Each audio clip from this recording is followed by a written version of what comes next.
I've never been one to share my personal life publicly, but the whirlwind of emotions I've gone through these past few months has been overwhelming. If I can help even one person with my experience, then it's worth it. My name is Mark, and I was married to Sarah for almost 5 years. We had had our ups and downs, but like most couples, we thought we had a solid foundation. We were expecting our first child, something we had both dreamed of since the beginning, until everything came crashing down. The first signs of trouble came about 3 months into Sarah's pregnancy. She was distant, almost like a shadow of her former self. I remember the nights when she would stay up late texting, claiming she was talking to her friends. At first, I didn't think much of it. I figured it was her way of coping with the changes in her body and life. I'd reassure myself that she needed her space, but deep down, I felt the distance growing. She rarely wanted to cuddle anymore, and our conversations had dwindled to mundane topics like baby names and nursery colors. Whenever I tried to initiate intimacy, I was met with excuses. I'm too tired, or the baby is kicking, I'm uncomfortable. I wanted to understand, but the nagging feeling in my gut wouldn't go away. One day I returned home early from work, excited to surprise Sarah with dinner. I walked in the door and was greeted by silence. The house felt empty.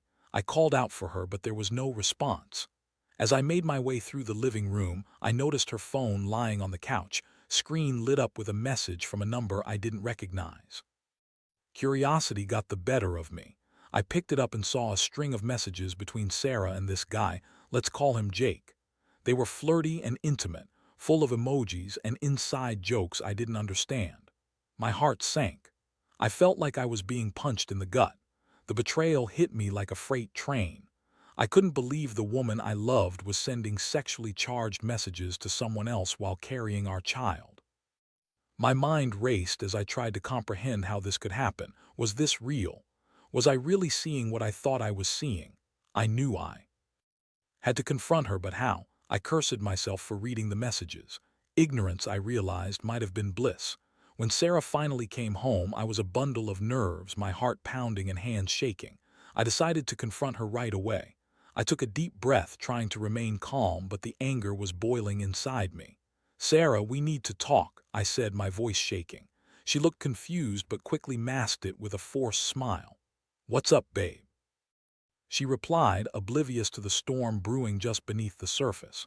I held her phone up, showing her the incriminating messages. The smile faded from her face. Who is Jake? I asked, trying to keep my voice steady. Her reaction was instantaneous. She fumbled for words, her face paling as she looked at the screen. It's just a friend, Mark. We've been texting about baby stuff. Baby stuff, really? Because it doesn't look like that to me. I snapped, unable to hold back the hurt I felt. She stammered, I swear it's not what you think. You have to believe me. The excuses poured out, each one more convoluted than the last. It was as if she thought her words could spin a web of lies so intricate that I would forget the truth standing right in front of me. As she tried to justify her behavior, I felt the ground beneath me shift. My emotions swung like a pendulum from rage to sadness. I was furious at her betrayal, but I also felt pity for the woman I had loved. How could she do this? How could she risk everything for a fling? The anger was palpable, but it was accompanied by an overwhelming wave of heartache. The confrontation ended with her storming off to the bedroom, leaving me fuming in the living room, a mixture of disbelief and betrayal coursing through my veins. I couldn't wrap my head around it. How was I supposed to process the fact that the woman I had loved for years was capable of such deceit? It was like I was living in a nightmare, and I couldn't wake up. That night turned into a long, sleepless ordeal. I tossed and turned, replaying our entire relationship in my mind. Everything started to make sense now: the distance, the late nights, the lies. The image of her with another man burned in my brain, too painful to forget. I knew I had to figure out what to do next. The next morning, I woke up with a resolve I didn't expect to find. I decided I wouldn't let this define me. I had a child to think of, and that child deserved better than the betrayal their mother had chosen. It became clear to me that no matter what Sarah had done, I had to focus on the life I was about to bring into this world. I was determined to co-parent with dignity, even if it meant I had to endure Sarah's lies and deceit for a bit longer. I had a long road ahead and I needed to find my strength. It was time to take control of this situation before it spiraled any further. The days that followed were a blur of emotions. I was living in a constant state of uncertainty. Sarah avoided the topic of our confrontation, acting as if nothing had happened. But I couldn't pretend. Each time she walked into the room, my heart raced, and I felt the weight of her betrayal hanging in the air like a thick fog. I spent hours thinking about how to approach the situation. I needed a plan, not just for me but for my future child. I didn't want to raise a child in a toxic environment filled with deceit and resentment. I knew I needed to confront her again, but this time I needed to do it with a purpose, a clear intention of what I wanted for our family moving forward. One evening, I decided to sit down with her for a serious talk. I set the stage, lighting some candles in the living room and preparing a simple dinner, hoping to create an atmosphere where we could speak openly. I figured if I made her feel comfortable, she might drop the facade and be honest with me. As we sat across from each other at the dining table, she looked at me with what appeared to be a mix of guilt and defiance. I took a deep breath, trying to steady my nerves. "Sarah, we need to talk about what happened," I said, meeting her gaze directly. She sighed deeply, her eyes darting away from mine. "I told you, Mark, I was just texting a friend. It's not what it looks like." "Stop, just stop," I interrupted, feeling the anger bubbling up again. "This isn't about you trying to convince me, this is about our future. We're having a baby and it's time for some honesty." She crossed her arms, a defensive move I had seen countless times before. "What do you want from me?" she snapped, clearly irritated that I was pushing the issue. "I want the truth, Sarah," I replied, my voice firm but steady. "Did you sleep with him?" It was a question I had dreaded but felt I had to ask. The moment hung in the air, thick with tension. Her eyes widened and for a split second I saw fear, but then the mask went back up. "No, of course not, it was just texting, you're being paranoid." My heart raced at her response. "Paranoid? This isn't paranoia, this is betrayal. You've been lying to me and you expect me to just accept that. You're pregnant with my child and you're flirting with another man." Her face turned red, a mix of anger and shame. "You don't understand. I've been feeling so lonely. It's hard for me to adjust to all these changes, and I just needed someone to talk to." My mind was screaming. It felt like a pathetic excuse that barely scratched the surface of her infidelity. "So, you chose to betray me instead of coming to me. You didn't think I would want to support you through this." The conversation spiraled into an argument with both of us raising our voices, hurtful words flying back and forth. I felt like I was losing not just my wife but also the person I thought I knew. I wasn't prepared for the emotional toll this would take on me. It was as if I was fighting for my life, but I had no idea how to win this battle. Eventually, the argument fizzled as we both exhausted ourselves emotionally. I got up from the table, needing space to think. I walked out onto the balcony, the cool night air brushing against my face. I looked out into the distance, trying to wrap my head around the chaos that had become my life. I thought about our child, the one who would be born into a world already filled with tension and conflict. I realized I had to make a decision, one that would not only affect me but also our child. I couldn't keep living like this, stuck in a cycle of anger and betrayal. I needed to gather my thoughts and chart a course that was best for my child's future. The following day, I reached out to a friend of mine, Ben, who had gone through a tough divorce. I figured he would have some insight or advice on how to navigate this complicated situation. Meeting him at a local coffee shop, I poured my heart out over steaming cups of coffee. "Mark, it's tough, man," he said, leaning back in his chair. "But you need to think about what you want for yourself and your future child. It's clear she's not being honest with you, and you deserve better than that." His words resonated with me. I realized I had to confront the reality. Sarah's infidelity wasn't just a momentary lapse, it was part of a bigger issue in our marriage. The trust had been shattered, and it was up to me to decide whether I was willing to put in the effort to rebuild it, or to walk away. After thinking it over, I made a decision. It was time for me to take control of my life. I wouldn't wallow in anger or sadness. Instead, I would channel those feelings into creating a stable environment for my child. I needed to co-parent with dignity. Maybe, just maybe, Sarah could come around and realize what she had jeopardized. With this newfound determination, I returned home. I had no idea how Sarah would react, but I knew I had to communicate my intentions. This wasn't just about her anymore. It was about the life we were bringing into the world. I was ready to put everything out on the table, including my own vulnerability, for the sake of our child. The moment I walked through the door, I could feel the tension in the air. I spotted Sarah in the living room, scrolling through her phone, seemingly lost in her own world. I took a breath and approached her. "We need to talk again," I said, trying to keep my voice calm but firm. She looked up, annoyance flashing across her face. "What now?" she asked, but I could see a hint of fear. Her eyes. It was time to lay everything out, and as I prepared to speak my truth, I felt a surge of strength I didn't know I had. I was ready to fight for my family, no matter what it took. I stood in the doorway, the weight of what I was about to say pressing heavily on my shoulders. Sarah's annoyance was palpable, but I pushed through the discomfort. "I know things have been rough between us, and I can't keep pretending that everything is fine," I began, my voice steady despite the turmoil inside me. "This isn't just about us anymore. We're having a child, and that changes everything." Her expression shifted, a hint of curiosity replacing the irritation.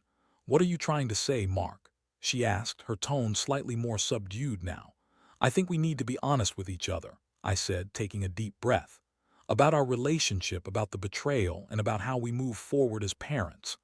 I locked eyes with her, trying to convey the seriousness of what I was about to propose. "I know you've been texting Jake," I continued, "and I need to understand why you felt the need to go outside our marriage. Was it just loneliness, or were you unhappy with me?" The silence hung thick in the air as I waited for her response. I could see the gears turning in her mind, the mix of emotions crossing her face: guilt, defensiveness, and maybe a hint of regret.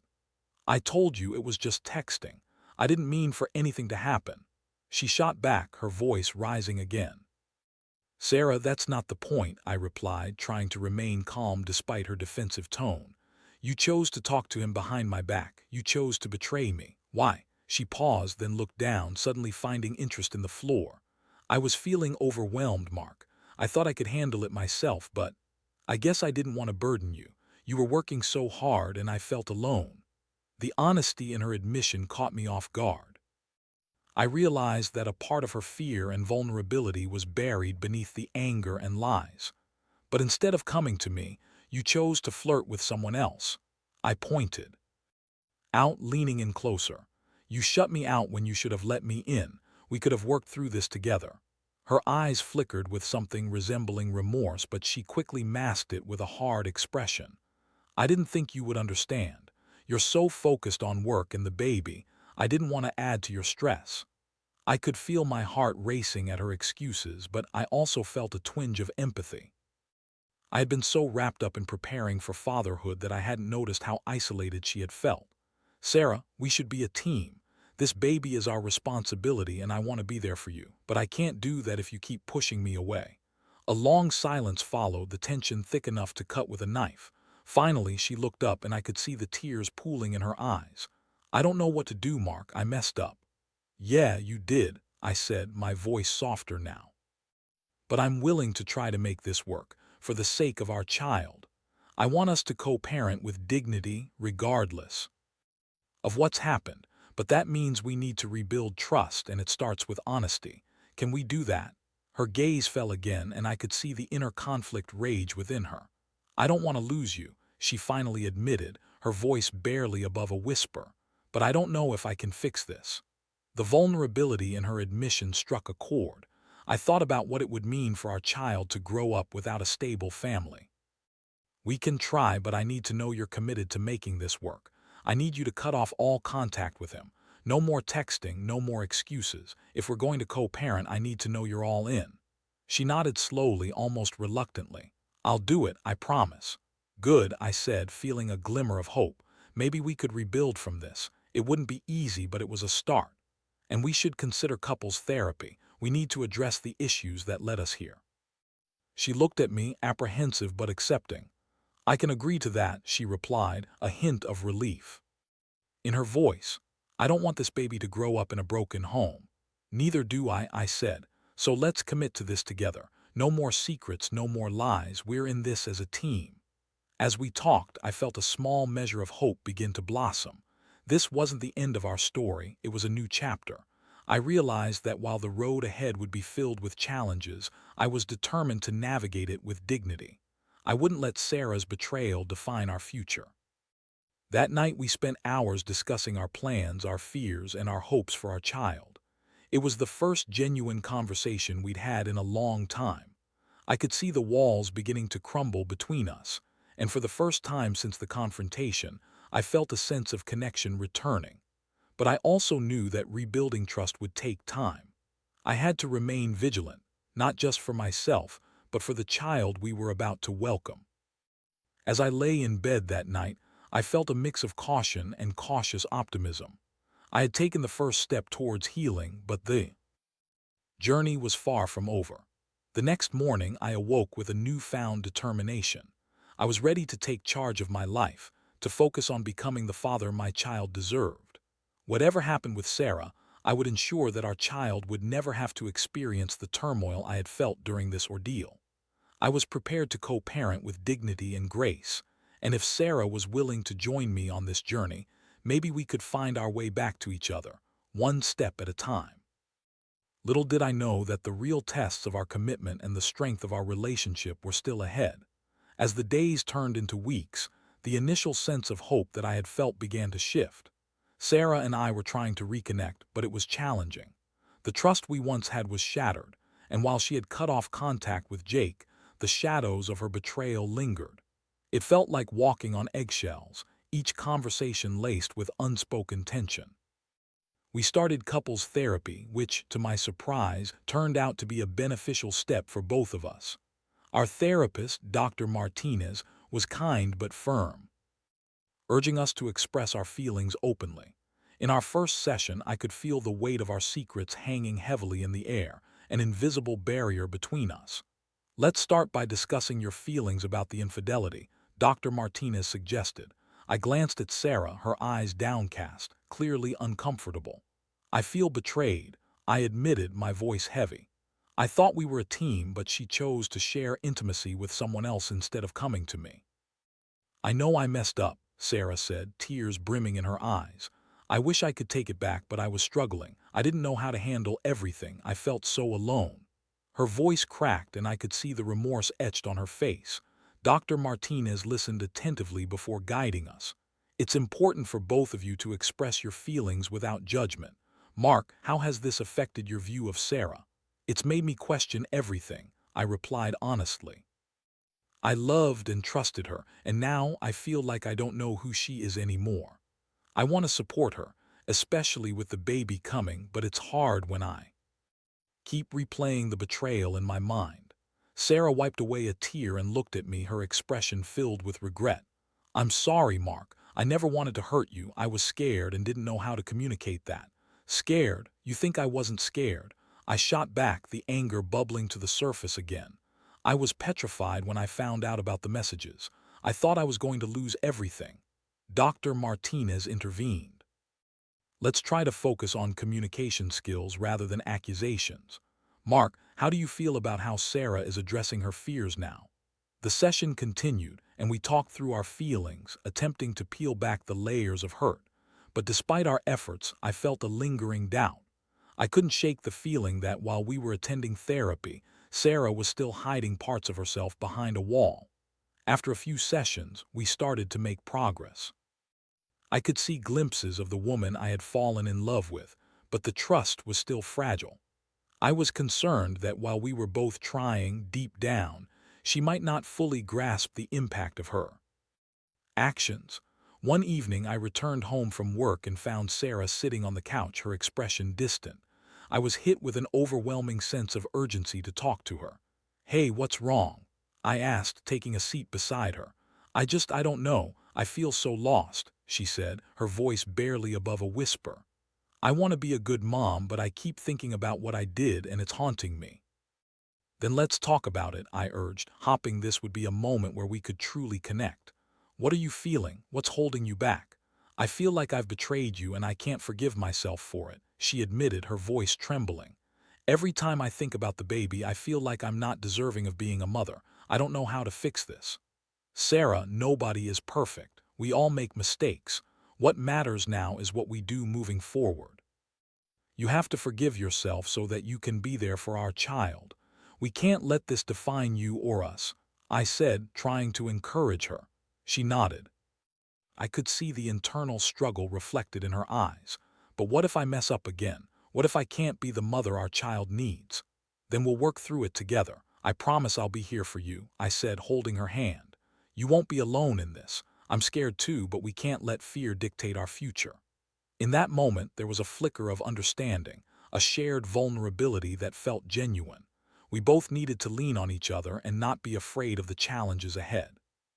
But as comforting as those conversations were, the nagging doubt remained. One night, after a particularly difficult session with Dr. Martinez, I decided to check Sarah's phone while she was in the shower. I know it was a breach of trust, but my insecurities were overwhelming, and I needed reassurances that she was genuinely committed to us. I found her phone on the kitchen counter, the screen unlocked. My heart raced as I opened her messages, only to find a few texts to her friends about the baby and her feelings of inadequacy. But then I saw a message from Jake. It was a response from weeks ago asking how she was doing. My stomach dropped. It felt like the air had been sucked from the room. I quickly closed the screen, my heart pounding in my chest. Around the same time, I heard the water shut off, and I knew I had to return the phone to its spot before she came back.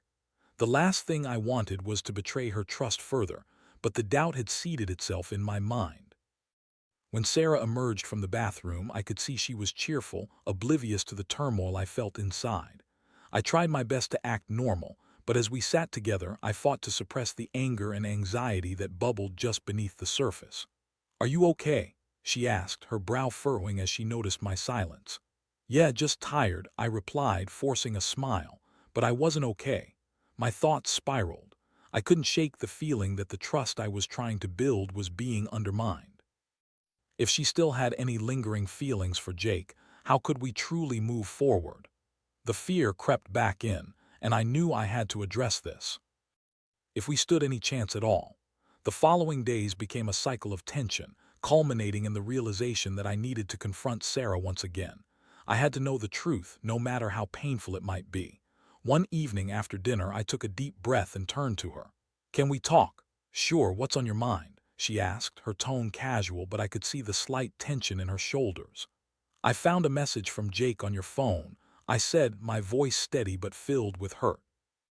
"Why didn't you tell me about it?" Her face fell, and for a brief moment I saw a flicker of panic in her eyes. "Mark, why are you still talking to him?" I interrupted, my voice rising slightly. "I thought we were trying to rebuild our relationship. How am I supposed to trust you if you're still in contact with him?" "I was," she protested, tears welling in her eyes. "It was a one-time message. I didn't respond, I swear. I just haven't deleted it yet." "Then why not?" I pushed. "If you want to put this behind us, you need to cut all ties. I can't keep doing this if you're still holding on to pieces of your past." As we faced off, I could feel the tension build between us, an emotional standoff that could either make or break us.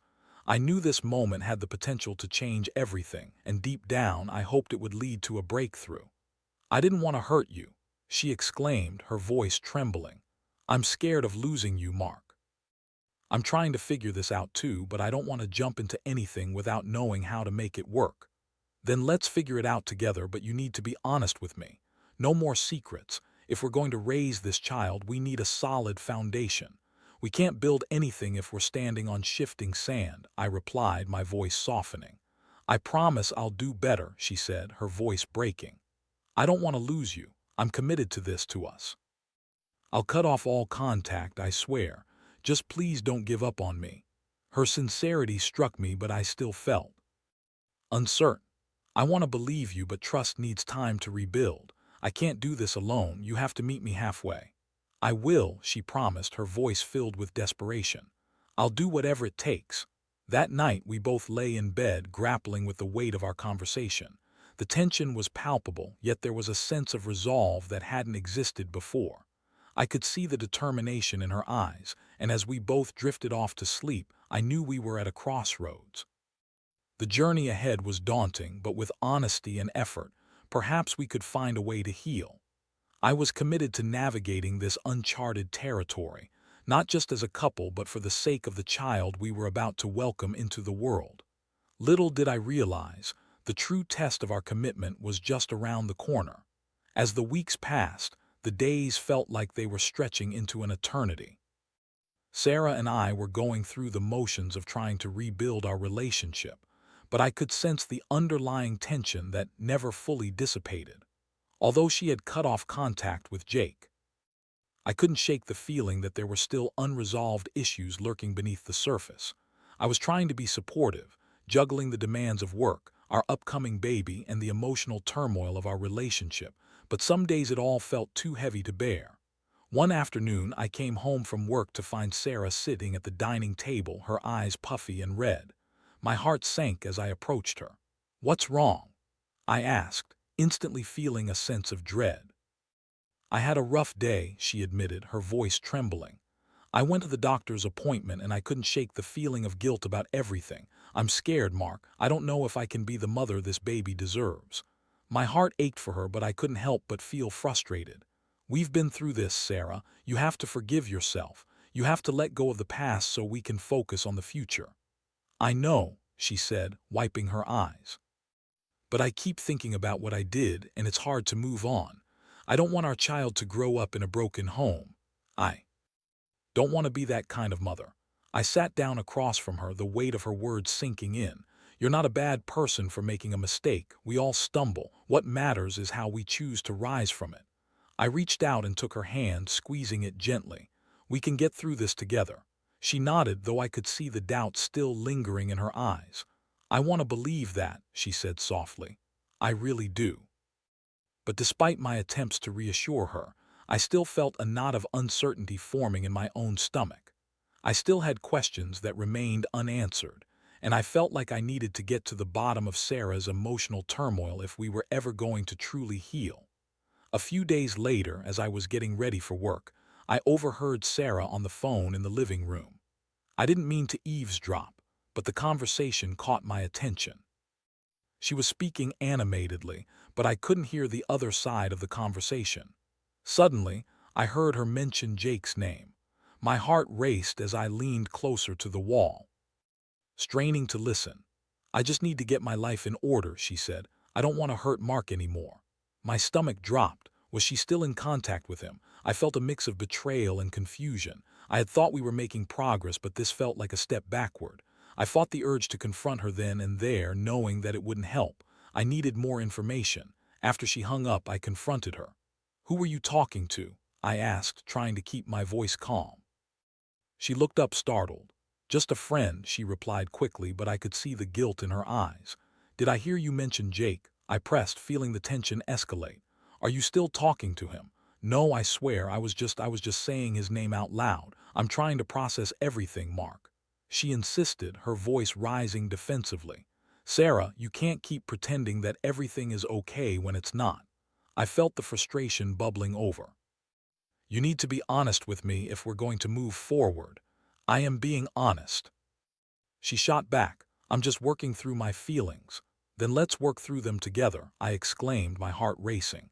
"But you need to cut all ties with him. If you really want to fix this, you can't keep him in the picture in any way." Tears streamed down her face as she looked at me. "I don't want to hurt you, Mark. I know I messed up and I'm trying my best to make it right." "Then show me," I said, my voice softening. "If you want me to trust you again, you need to prove it. I can't keep living like this, feeling like I'm in a constant state of uncertainty." She nodded, her expression filled with determination. "I will. I'll do whatever it takes to make this right. I promise." But as I watched her wipe away her tears, I couldn't shake the feeling that we were still on shaky ground. I needed to keep moving forward, but I was aware that every step we took together was precarious. A few days later, our therapist suggested a family exercise, writing a letter to our unborn child. The idea was to express our hopes, fears, and commitments as parents. It sounded like a good idea, so we decided to sit down together and write our letters in the same room. As I began to write, I poured my heart into the paper. I expressed my hopes for our child, that they would grow up surrounded by love, support, and stability. I wrote about the challenges we'd faced and how we intended to overcome them. I wanted our child to know that they would be cherished, regardless of the struggles we had endured. When I finished writing, I looked over at Sarah, who was sitting quietly, her brow furrowed in concentration. "How's it going?" I asked gently. She looked up, her eyes glistening with unshed tears. "I'm trying to figure out what to say," she replied. "I don't want them to feel the weight of my mistakes. Just be honest," I encouraged her. "They deserve to know that we're committed to making this work no matter our past. We're still a family, and that's what matters." After some time, Sarah finally spoke. "I wrote about how much I love them already and how I want to be a better person for them," she said, her voice shaky. "I want to be the mother they deserve, someone who stands by their father and supports our family." "That's a beautiful sentiment, Sarah," I said, feeling a swell of pride for her honesty. "And just remember, we're in this together. You don't have to carry this burden alone." We exchanged letters, reading them aloud to each other. It was a powerful moment, one that brought us closer together. As we shared our hopes for our child, I felt a renewed sense of commitment. This was our chance to begin anew.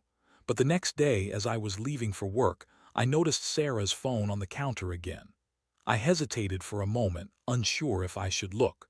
But the nagging doubts in my mind had grown too loud to ignore. I picked up the phone and opened her messages, my heart racing.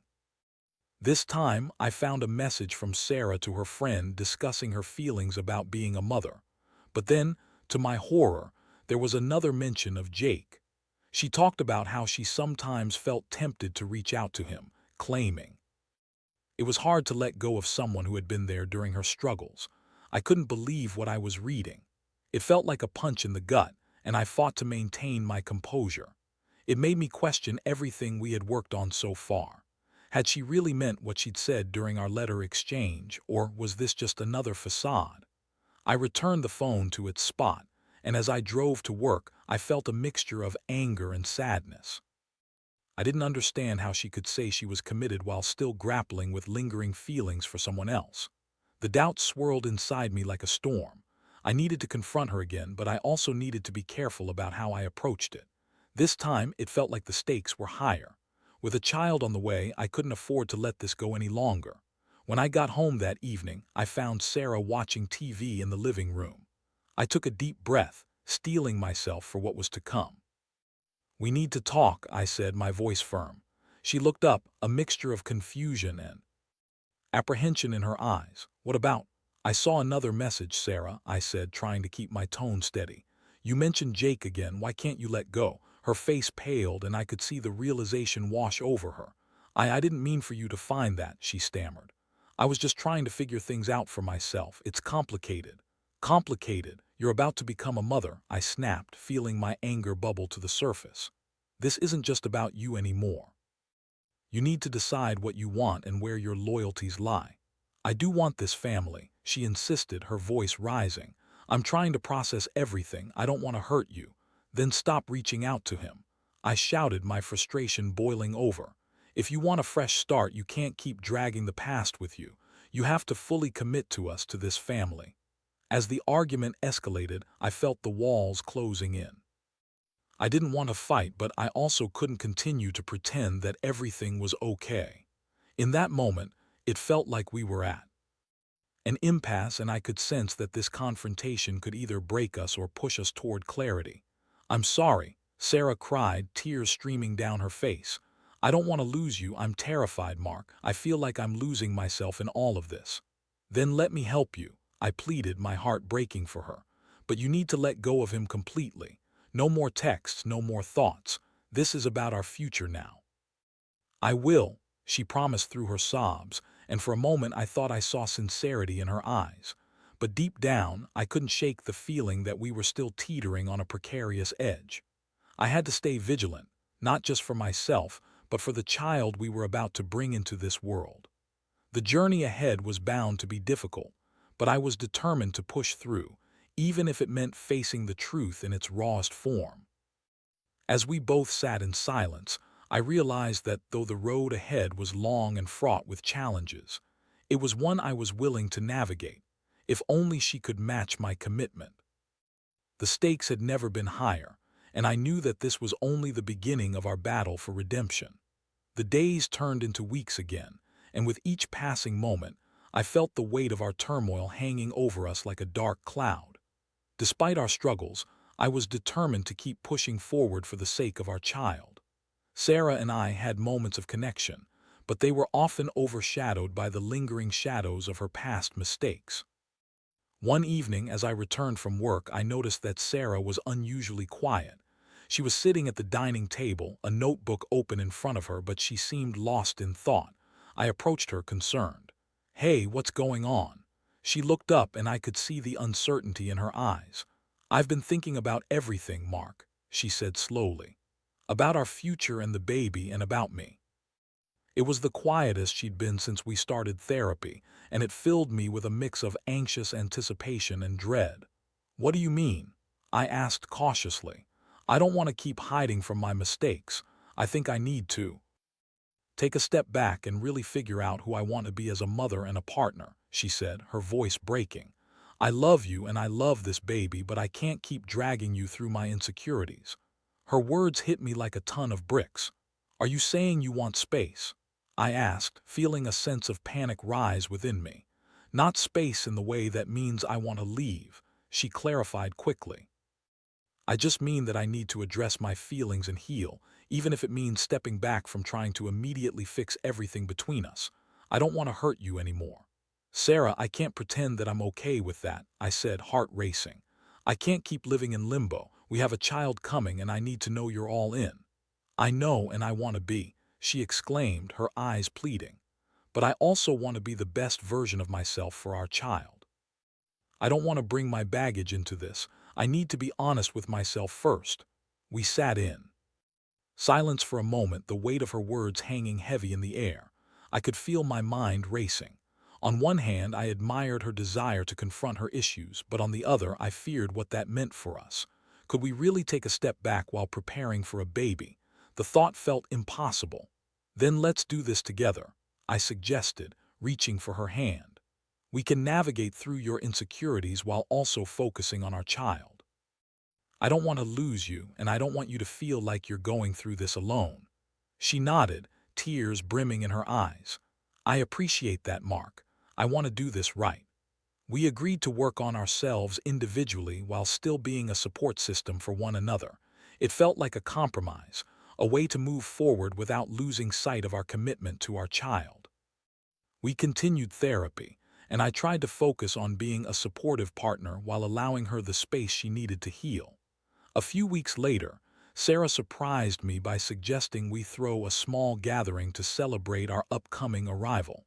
I was taken aback, but also touched by her desire to create a joyful moment for our child. I realized that while we had faced our struggles, there was still a flicker of light and hope in her. "Let's invite our closest friends and family," she said, her eyes sparkling with excitement. "I want them to share in this journey with us." We spent the following days planning, decorating, and preparing. As I watched her embrace the joy of preparing for our baby, I saw a glimmer of the woman I had fallen in love with. It filled me with hope that perhaps she was beginning to find herself again. On the day of the gathering, the atmosphere was filled with laughter, warmth, and the anticipation of new beginnings. Our friends and family filled our home, showering us with gifts and love. It was a welcome distraction from the struggles we had endured, and I felt the tension ease as we celebrated this new chapter together. As the evening went on, I found myself standing at the center of the room, surrounded by laughter and cheers. I raised a glass and everyone quieted down. "I want to thank you all for being here today to celebrate this amazing journey we're about to embark on. Sarah and I have faced some challenges, but we're committed to doing this together for our child and for each other." The room erupted in applause, and I glanced at Sarah, who was smiling widely. In that moment, I felt a surge of hope. Despite everything we had gone through, we were still here, fighting for our family. As the night wound down and our guests began to leave, I pulled Sarah aside. I'm proud of you, I said, gently squeezing her hand. You've come so far and I can see that you're truly committed to this. I believe in us. Thank you, Mark, she replied, her eyes glistening with emotion.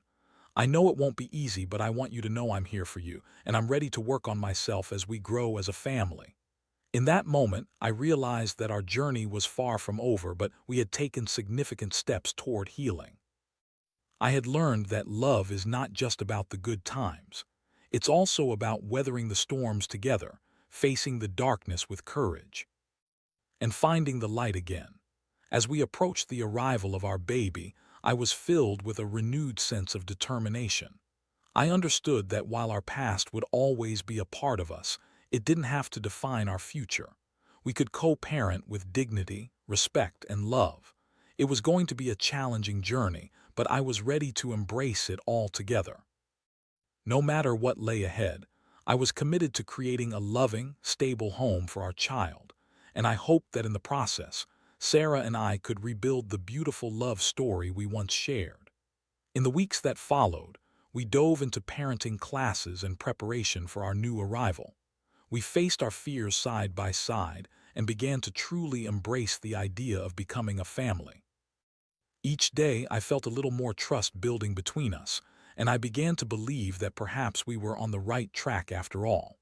In the end, I learned that betrayal can shake the foundations of love, but with honesty, vulnerability, and effort, it is possible to find your way back to each other.